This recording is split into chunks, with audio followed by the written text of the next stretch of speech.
বন্ধুরা, আমাদের চারপাশের পৃথিবীটা যেমনই হোক, সেটার গল্পগুলো কিন্তু সবসময়ই 360 ডিগ্রি। কোথাও চরম হাসি, কোথাও জমাট রহস্য, আবার কোথাও একদম শির দ্বারা ঠান্ডা করা ভয়।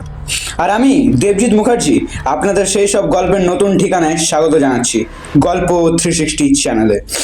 আজ থেকে আমরা সব দিক দেখব, সবটা শুনবো। যখন হাসির প্রয়োজন তখন হাসবো, আর যখন অন্ধকার নামবে তখন এক মুহূর্তের জন্য চোখ সরাবেন না, কারণ গল্প 360 আপনাকে ভয় পেতে শেখাবে আর বাঁচতে শেখাবে হাসি দিয়ে। আজকের এই রাতের গল্পটি শুরু হচ্ছে আমাদের প্রথম অভিজ্ঞতার সঙ্গে। এর নাম শ্যাওলা ঢাকা কুয়ো।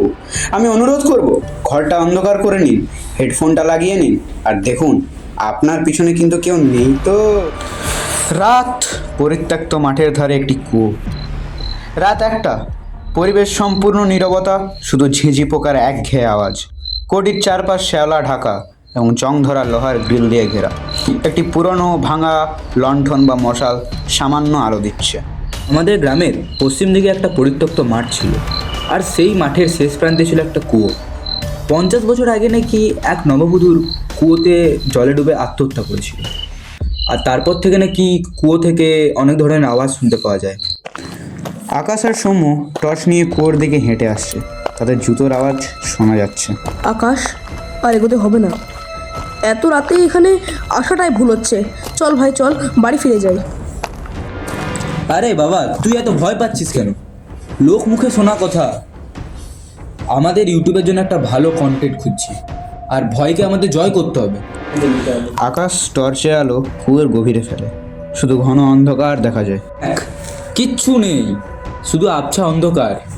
কিন্তু কুয়োর চারপাশের হাওয়াটা হঠাৎ এমন ঠান্ডা লাগছে কেন রে? যেন কেউ বরফের চাদর মুড়ি দিয়ে দাঁড়িয়ে আছে। তুই আওয়াজটা শুনতে পেলি? কি শুনলাম ওটা? একটা ফিস আওয়াজ, মনে হচ্ছে কুয়োর ভিতর থেকে। আকাশ ধীরে ধীরে কুয়োর গ্রিলের কাছে যায় এবং তার মোবাইলের ক্যামেরা অন করে। হ্যালো, তুই কি ভেতরে আছেন? ফিসফিসানি আরো জোর হয়। এবার স্পষ্ট হয় কে যেন কাঁদছে, আর তার সাথে জলের ছলছল আওয়াজ। আমার আমার শাখা কে কে কেড়ে নিল? চল আকাশ, পালা এখান থেকে, পালা। সৌম্য দৌড় লাগায়। আকাশ স্থির হয়ে দাঁড়িয়ে থাকে। হ্যাঁ, মানে নববধূ। এবার কুয়োর ভেতরের জল থেকে খসখস করে কিছু ওপরে ওঠার শব্দ আসে। আলো আলো নিভিয়ে দে, ফিরে যা। কি হলো? টর্চটা অফ হয়ে গেল কেন? সৌম্য, সৌম্য, তুই কোথায়? ফিসফিস কণ্ঠটা একেবারে কানের কাছে, ঠান্ডা ও রাগী। আমাকে আমাকে তুই শান্তি দিলি না। একটি তীব্র চিৎকার।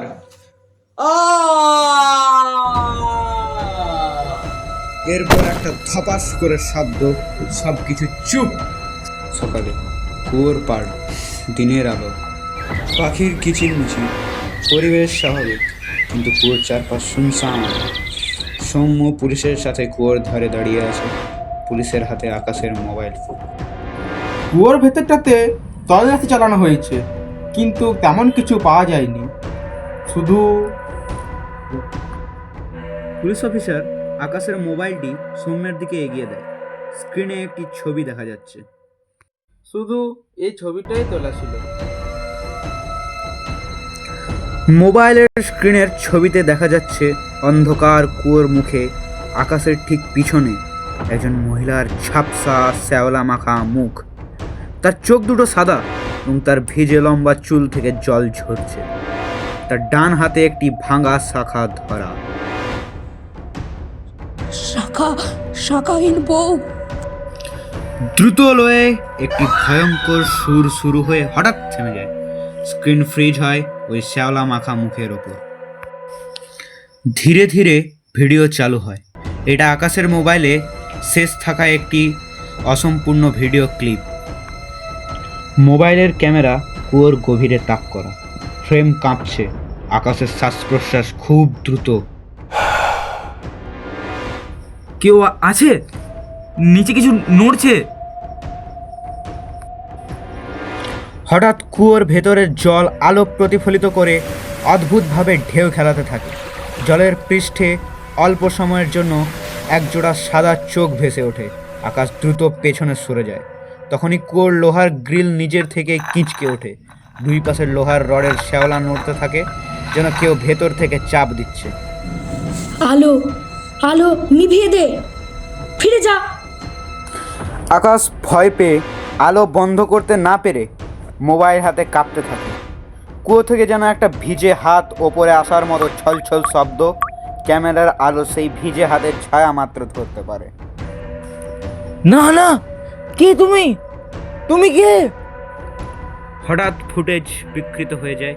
স্ক্রিনে শুধু সাদা নয়েজ। তারপর এক মুহূর্তের জন্য স্পষ্টভাবে একটি মহিলার মুখ দেখা যায়। কাদায় ভর্তি, শ্যাওলার দাগ, চুল জলে ভেজা।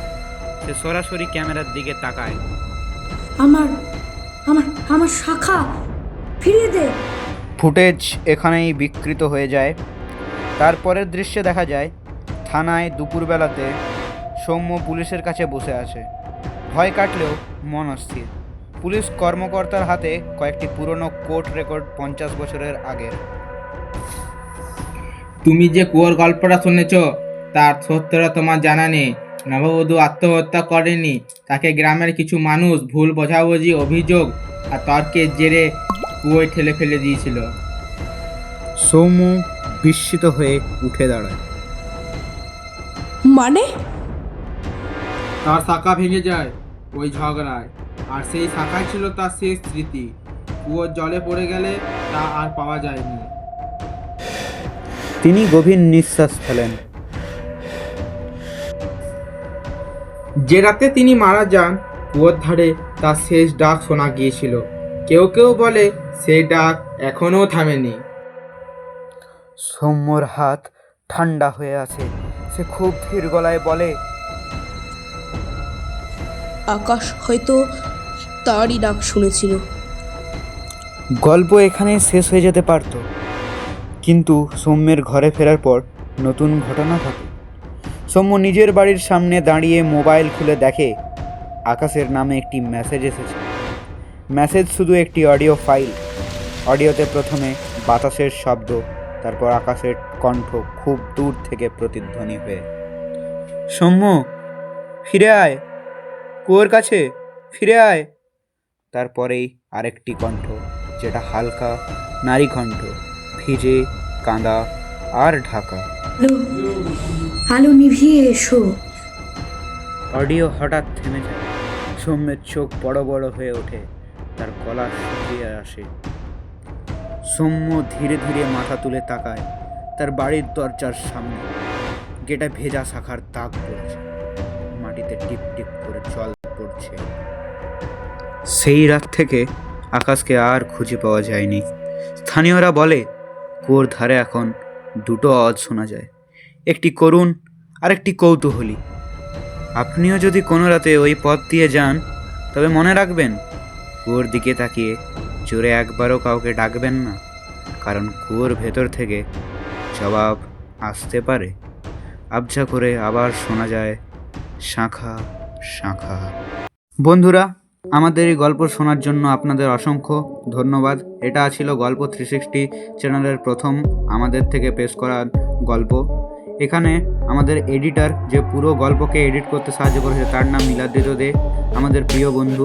তার সঙ্গে আকাশের চরিত্রে অর্থাৎ মূল চরিত্রে অভিনয় করেছে দেব মণ্ডল, সৌম্যের চরিত্রে করেছে সৌরভ ঘোষ, আর আমাদের শাখাহীন বধূ অর্থাৎ নববধূ চরিত্রে করেছে অর্ঘদীপ দে, পুলিশের চরিত্রে করেছে প্রীতম মণ্ডল, আরও অন্যান্যরা যেমন সায়ন সূত্রধর, তৃপ্তায়ন ঘোষ, সবাই আমাদের সাহায্য করেছেন। তাদেরকেও আমরা ধন্যবাদ জানাবো। এই বলে আজকে আমাদের প্রথম গল্প শেষ করলাম। ধন্যবাদ আবারও আপনাদের।